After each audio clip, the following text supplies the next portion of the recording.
Tonight, we start with growing calls for an impeachment inquiry into President Trump, calls that are being driven by a presidential admission for the record books. The President of the United States appeared to suggest that he spoke with a foreign leader about a political opponent and implied that he wanted that leader, the President of Ukraine, to investigate that political opponent. It's a conversation that sits at the center of a whistleblower's complaint about alleged abuse of power within the White House. Now, we know that Lawrence typically doesn't play a lot of sound from President Trump at this hour, but this is a remarkable notion that a sitting president would push a foreign government to investigate a domestic political rival. It's a piece of tape that you do actually have to see to believe. Conversation I had was largely congratulatory, was largely corruption, all of the corruption taking place, was largely the fact that we don't want our people, like Vice President Biden and his son, creating to the corruption already in the Ukraine. All right, Trump and his allies spent days denying that there was any there, and then Trump seemed to admit on camera that he had raised the issue in a call with the Ukrainian president. And while we're at it, we should note that numerous fact checkers have not found any evidence of the corruption that Donald Trump claims exists. Trump said at the United Nations, quote, "It was a perfect phone call." And this morning, the president took things a step further. He suggested a link between his administration's review of military aid to Ukraine and his efforts to persuade the Ukrainian president to pursue damaging material about a political rival. It's very important to talk about corruption. If you don't talk about corruption, why would you give money to a country that you think is corrupt? One of the reasons the new president got elected is he was going to stop corruption. So it's very important that on occasion you speak to somebody about corruption. Very important. Okay, the president later denied promising aid in exchange for an investigation. But even if there was no promise of quid pro quo, it's hard to see how Trump isn't abusing the office of the president to further his own political future. One more note about the controversial phone call in question. It happened just one day after former special counsel Robert Mueller testified before Congress about Russian interference in the 2016 election. Here's how former Secretary of State John Kerry described the president's actions on Morning Joe.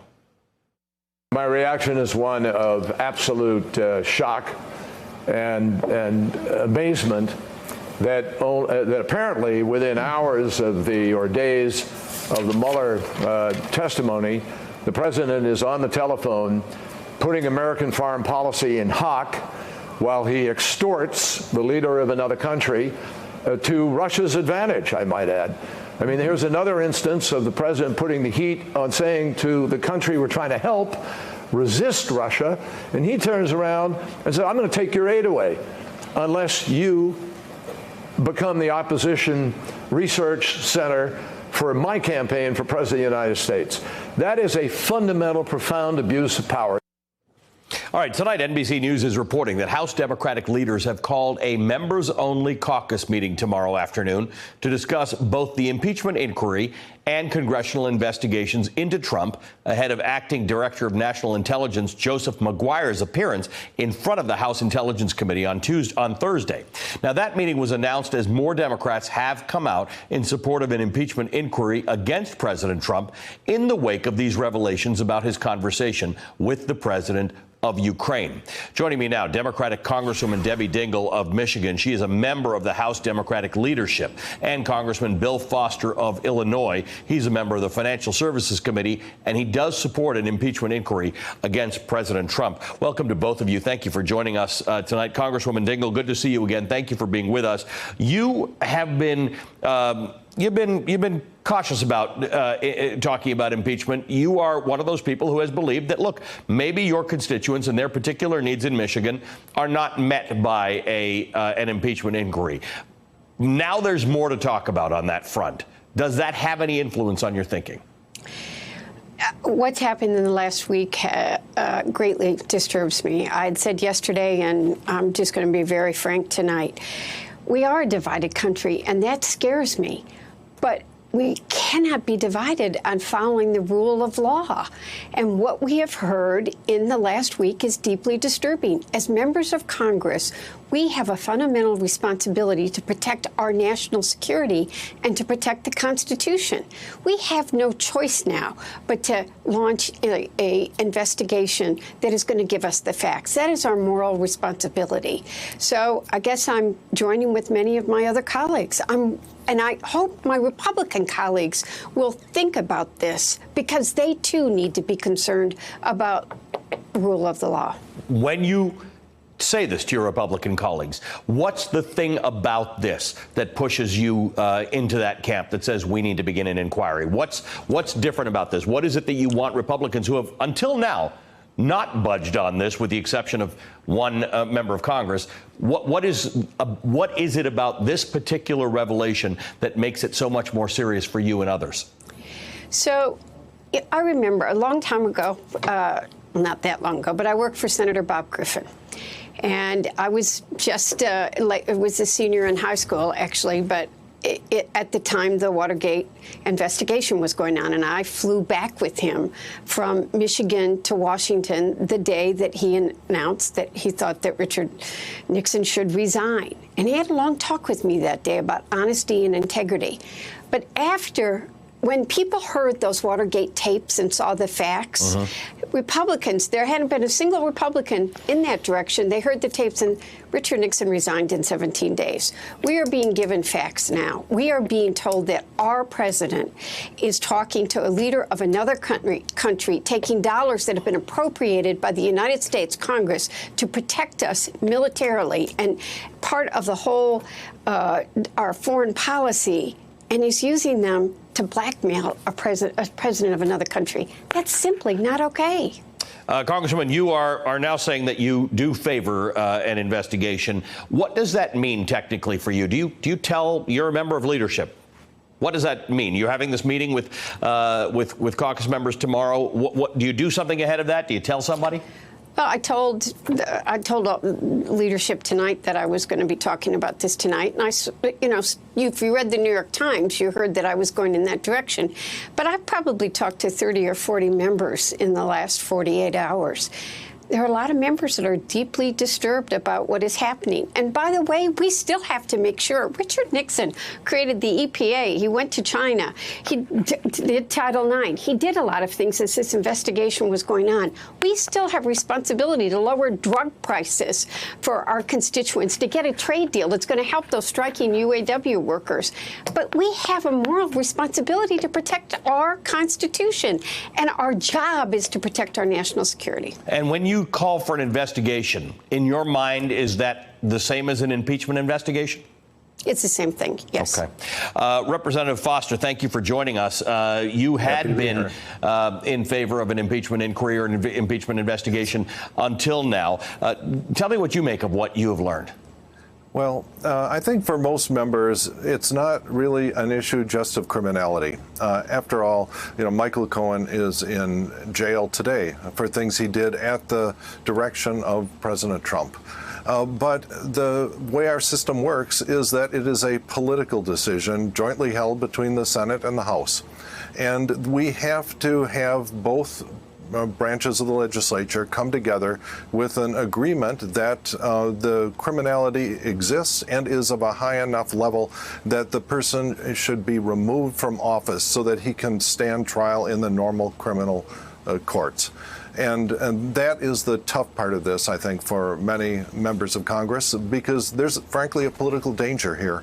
If we vote articles of impeachment out of the House and then the Senate doesn't accept them, then there is a danger that we will have established the de facto precedent that it is okay to do this as long as you can intimidate 51 members of the Senate into ignoring the problem.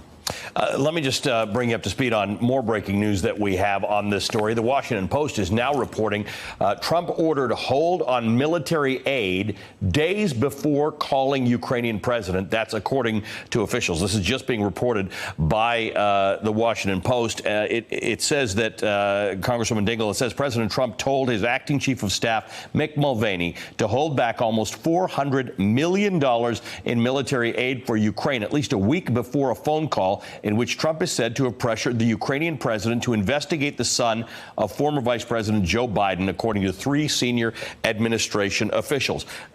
This is the kind of thing that has got people turning their heads, that there may have been a fairly absolute and clear quid pro quo implied by the president if there was aid going to a country that the United States and the Congress had decided that it was supporting, particularly in some of its efforts to stand up against Russian expansionism.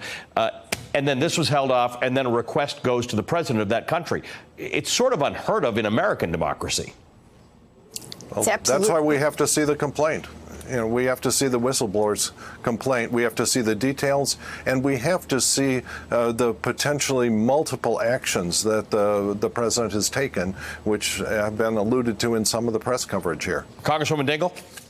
You know, what people have read but may not understand is that the Inspector General listened to this whistleblower's case, was so concerned, reported to the Congress that there was a threat to our national security, and the administration blocked sending what they found to the Congress. What is this administration hiding? If there's nothing to hide, they should have sent that last week. We'll see what happens on Thursday. But this is just very deeply disturbing. And no, none of us that have been sworn to protect this United States of America should be able to turn a blind eye to what's happening here. Congressman Adam Schiff said yesterday that this becomes a different conversation. This is not just about the president seeking help in diminishing a political opponent, but it also has to do with the idea that we are doing exactly the very specific thing that this whole Russia investigation, the whole Mueller investigation was about. Are we actually inviting a foreign government to interfere in our conversations, in our national dialogue, Congressman Foster? Well, I think that a lot of this depends on the details of exactly what was asked, and I think again we need to get more of the details on what was requested. I'm also very concerned about what Giuliani has apparently done in acting as the president's lawyer and directly contacting the Ukrainian officials. Right, which is a little unusual, right? Because Rudy Giuliani, Congresswoman Dingell, is the president's personal lawyer, and a lot of the appearances we've seen from him on TV have been related to what the president did, either as the president or not in an official capacity, or at least that's been his argument. There can be no argument about a phone call that occurred in the middle of 2019 about whether this is President Donald Trump as citizen or Donald Trump as president. No, there can't. You know what really worries me? If you read the Mueller report, and very few people talk about this, is that Russia is trying to divide us as a country. We are more divided than I've certainly seen in my lifetime. And we've got to, our foreign government's trying to do this to us. This is a very concerning time, and we are really protecting who we are as Americans and the future of our democracy. Congresswoman Representative Debbie Dingell, who has now said on the show that you will be supporting an impeachment inquiry. Congressman Bill Foster of Illinois, thank you both for joining us tonight. Thanks for checking out our YouTube channel. Subscribe by clicking on the button below for more from The Last Word and the rest of MSNBC.